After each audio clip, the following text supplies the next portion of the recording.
1815년 창경궁 경춘전의 차가운 공기 속에서 한 여인이 고요히 마지막 숨을 몰아쉬었습니다. 81세라는 긴 세월을 뒤로하고 세상을 떠난 그녀에게 내려진 시호는 헌경이었습니다. 총명하고 예지력이 뛰어난 것을 헌이라 하고 밤낮으로 스스로를 경계하며 흐트러짐이 없었던 것을 경이라 부른다는 뜻이었죠. 하지만 이 이름이 그녀에게 붙여진 이유는 단순히 머리가 좋았기 때문만은 아니었습니다. 70년에 달하는 기나긴 궁중 생활 동안 그녀가 보여준 지혜는 조선의 그 어떤 여인도 감히 도달할 수 없는 깊은 경지에 이른 것이었기 때문입니다. 더욱 놀라운 사실은 그녀의 아들이 바로 조선의 가장 위대한 성군으로 추앙받는 정조였다는 점입니다. 아들 정조는 자신의 어머니를 떠올리며 평소 이런 말을 남기곤 했습니다. 어머니께서는 젊은 시절부터 단 한 번 보고 들은 것은 평생토록 잊지 않으셨으니 궁궐의 해묵은 관습부터 국가의 복잡한 제도, 심지어 다른 가문의 족보에 이르기까지 모르는 것이 없으셨다.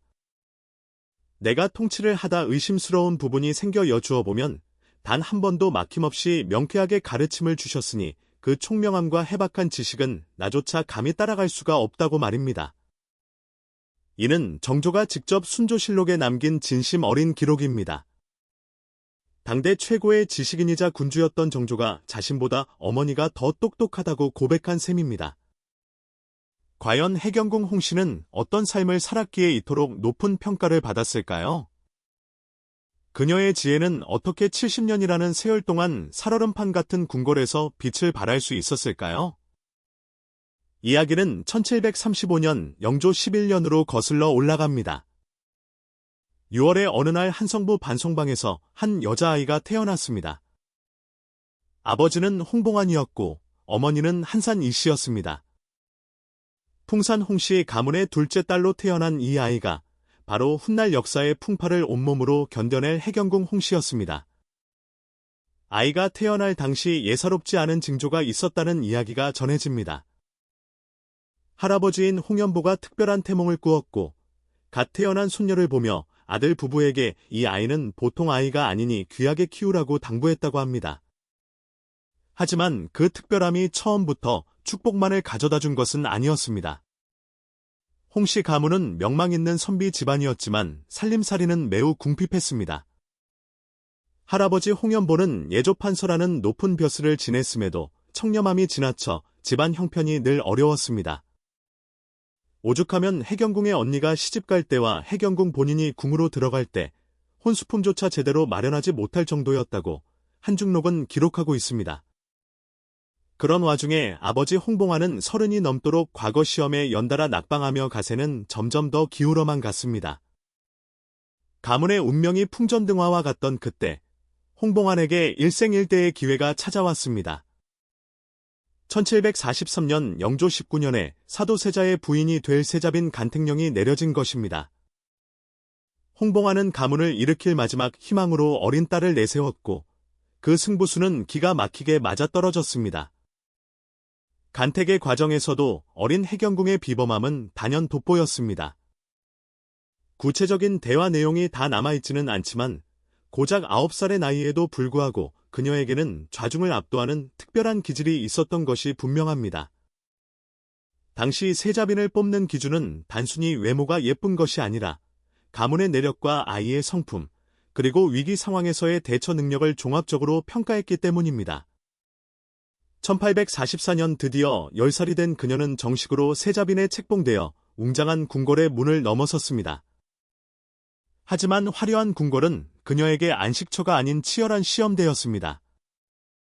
10살 아이가 감당하기엔 너무나 복잡한 정치적 관계와 인간의 욕망을 몸소 익혀야 했고 무엇보다 남편인 사도세자와의 쉽지 않은 인연이 기다리고 있었습니다.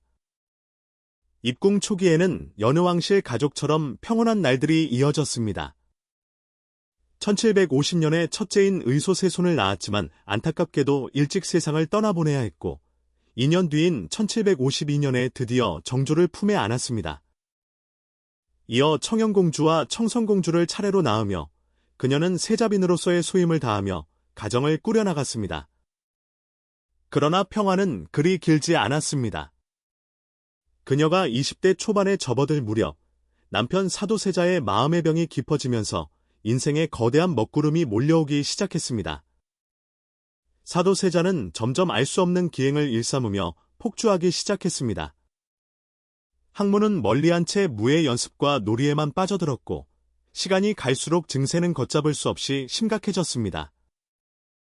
미쳐가는 남편 곁에서 어린 아내 해경궁이 느꼈을 공포와 고립감은 이루 말할 수 없었을 것입니다. 더군다나 그녀에게는 눈에 넣어도 아프지 않을 어린 아들 정조가 있었습니다. 남편의 광기가 혹시라도 어린 아들에게 불똥이 튀어 그 아이의 앞날까지 망치게 될까봐 그녀는 밤잠을 설쳤습니다. 바로 이 절망적인 순간부터 해경궁의 타고난 지혜가 본격적으로 힘을 발휘하기 시작했습니다. 그녀의 첫 번째 중대한 시험대는 1769년에 찾아왔습니다. 당시 15살이던 세손 정조가 주변의 유혹에 이끌려 몰래 기방에 출입했다가 화완홍주와 홍구경 등에게 목격되는 대사건이 벌어진 것입니다. 만약 이 사실이 엄격한 영조의 귀에 들어간다면 세손의 지위는 순식간에 날아갈 수도 있는 위급한 상황이었습니다.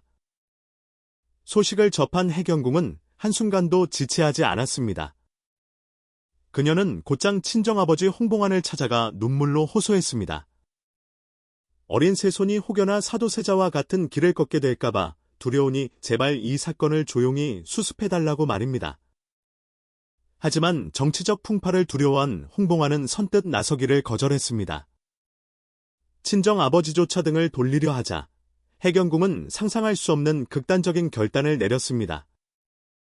바로 자신의 목숨을 건 단식 농성에 돌입한 것입니다. 자식의 미래를 위해 친정아버지 앞에서 밥줄을 끊고 버티는 어머니의 의지는 서슬퍼런 칼날보다 날카로웠습니다. 해경궁의 처절한 진심과 단호한 결의에 결국 홍봉안도 두 손을 들고 말았습니다. 홍봉안은 즉시 사람을 보내 세손을 꼬드긴 기생들을 멀리 유배 보내고 세손에게 따끔한 훈계를 한 뒤 사건을 완벽하게 덮었습니다. 이 일은 공식적인 왕조실록에는 기록되지 않았지만 훗날 해경궁이 쓴 한중록에 아주 세세하게 기록되어 전해집니다. 이 사건 하나만 보더라도 해경궁이 얼마나 뛰어난 전략가였는지 알 수 있습니다. 그녀는 아들의 실수가 단순한 일탈이 아니라 정적들에게 이용당해 목숨을 잃을 수 있는 정치적 올무라는 것을 단번에 간파했습니다. 또한 문제가 생겼을 때 주저하지 않고 행동에 옮기는 결단력을 보여주었으며 단식이라는 배수진을 칠 정도로 강인한 모성애를 정치적 감각과 결합했습니다. 하지만 이것은 그녀가 겪어야 할 시련의 서막에 불과했습니다. 1762년 조선 왕실 역사상 가장 비극적인 사건인 이모화변이 터지고 말았기 때문입니다. 영조가 아들 사도세자를 뒤주에 가두어 굶겨 죽인 이 참혹한 사건 당시 해경궁의 나이는 고작 29살이었습니다. 자신의 남편이 시아버지의 손에 의해 서서히 죽어가는 과정을 지켜봐야 했던 여인의 심정은 어떠했을까요? 더욱 충격적인 것은 그 과정에서 시어머니인 영빈이 씨와 자신의 친정아버지인 홍봉안이 사도세자를 죽여야 한다며 영조의 결정에 동조하는 모습까지 보게 된 것입니다. 남편의 죽음과 가문의 배신, 그리고 10살 아들의 불투명한 미래까지. 한 여인이 겪을 수 있는 모든 불행이 한꺼번에 쏟아진 셈입니다. 사도세자가 죄인으로 죽었으니 그 아들인 정조 역시 언제 죽임을 당하거나 쫓겨날지 모르는 위태로운 처지였습니다. 바로 이 절체절명의 순간, 해경궁의 진정한 지혜가 폭발하듯 뿜어져 나왔습니다. 사도세자가 뒤주 속에서 숨을 거둔 지 몇 달 후, 해경궁은 영조와 처음으로 대면하게 되었습니다. 분노와 슬픔으로 가득 찰 법한 이 극적인 만남에서 그녀가 내뱉은 말은 조선 역사를 통틀어 가장 현명한 발언으로 손꼽힙니다. 저희 모자가 지금까지 살아남을 수 있었던 것은 모두 임금님의 크나큰 은혜입니다. 이 짧은 한 문장에는 복잡한 정치적 계산과 생존 전략이 완벽하게 녹아 있었습니다.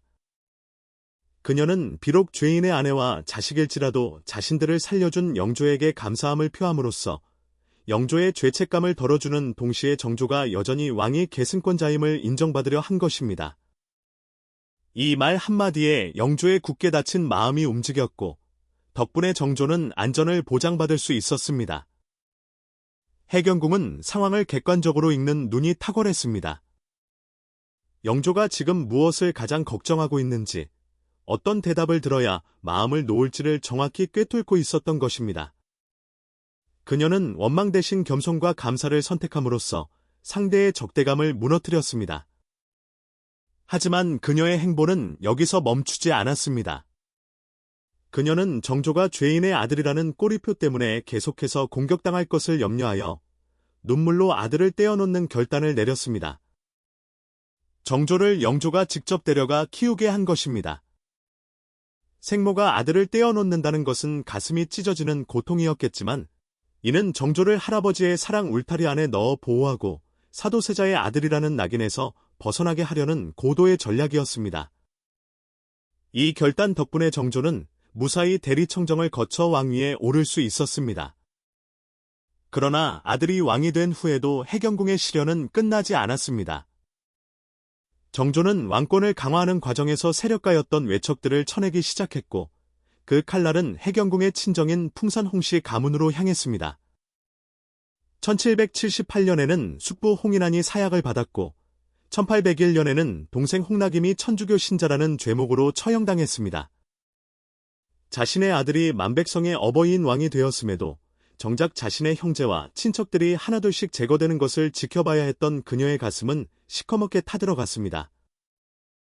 보통 사람이라면 아들에게 서운함을 표하거나 강력하게 항의했겠지만 해경궁은 이번에도 인내를 선택했습니다. 그녀는 아들이 강한 왕권을 세우기 위해 친정을 희생시킬 수밖에 없다는 정치적 현실을 냉철하게 받아들였습니다. 대신 그녀는 서두르지 않고 때를 기다렸습니다. 1795년 해경궁의 회갑을 맞아 정조는 수원 화성에서 성대한 잔치를 열어주었습니다. 그때 정조는 어머니에게 한 가지 약속을 했습니다. 어머니가 70살이 되시는 해에 반드시 친정 가문의 명예를 회복시켜 주겠다고 말입니다. 비록 정조는 그 약속을 지키지 못한 채 일찍 세상을 떠났지만 해경궁은 포기하지 않았습니다. 정조가 죽고 손자인 순조가 왕위에 오르자 해경궁은 정조의 유언을 명분으로 내세워 끈질기게 친정의 복권을 요청했습니다. 그리고 마침내 1814년, 무려 30년이라는 긴 세월을 인내한 끝에 친정 가문의 신원을 받아냈습니다. 그녀는 결코 서두르지 않았고 명분을 잃지 않았으며 전략적으로 설득할 줄 알았습니다. 이러한 그녀의 지혜가 가장 찬란하게 응집된 결과물이 바로 우리가 잘 아는 한중록입니다. 1795년부터 집필하기 시작한 이 글은 단순한 추억록이 아니었습니다. 정조 사후에는 가문의 억울함을 호소하고 역사의 진실을 자신의 관점에서 정립하기 위한 치밀한 변론서로 변모했습니다. 그녀는 글로써 역사의 주도권을 쥐었습니다. 사도세자의 죽음을 목격한 이들이 모두 사라졌을 때 그녀는 유일하게 살아남아 붓을 들었고 자신의 논리로 세상을 설득했습니다. 결국 그녀는 역사의 전쟁터에서 최후의 승자가 되었습니다. 정조가 생전에 어머니를 두고 나의 총명함은 어머니를 감히 따라갈 수 없다고 했던 말은 단순한 효심이 아니었습니다. 해경궁은 궁중의 모든 인맥과 제도, 그리고 역사를 머릿속에 담고 있는 지식의 보고였고 정조에게는 가장 믿음직한 정치적 조언자였습니다. 아들이 정치를 하다 막히는 부분이 있으면 어머니는 명쾌한 답을 내놓았고 정조는 그런 어머니를 스승처럼 존경했습니다. 정조가 어머니를 위해 마련한 화성행차는 조선 역사상 유례를 찾기 힘들 정도로 화려하고 장엄했습니다. 이는 단순한 잔치를 넘어 온갖 고난을 이겨내고 아들을 왕으로 키워낸 지혜로운 어머니에 대한 헌사였습니다. 해경궁은 죽음이 임박한 순간에도 흐트러짐이 없었습니다. 81세로 눈을 감기 전까지도 후대 왕들에게 조언을 아끼지 않으며 조선의 기틀을 걱정했습니다. 10살에 들어온 궁궐에서 70년을 살며 그녀는 위기를 기회로 바꾸고 슬픔을 지혜로 승화시켰습니다. 해경궁 홍씨의 삶은 우리에게 말해줍니다. 진정한 지혜란 단순히 지식이 많은 것이 아니라 어떤 시련 속에서도 나를 잃지 않고 소중한 것을 지켜내는 힘이라는 것을 말입니다. 300년이 지난 지금도 그녀의 이야기가 우리 가슴을 울리는 이유는 그녀가 보여준 그 강인한 생존의 지혜가 오늘을 사는 우리에게도 가장 절실한 가치이기 때문일 것입니다. 조선의 성군 정조를 길러내고 스스로 역사가 된 여인, 해경궁 홍씨의 지혜로운 발자취를 우리는 영원히 기억해야 할 것입니다.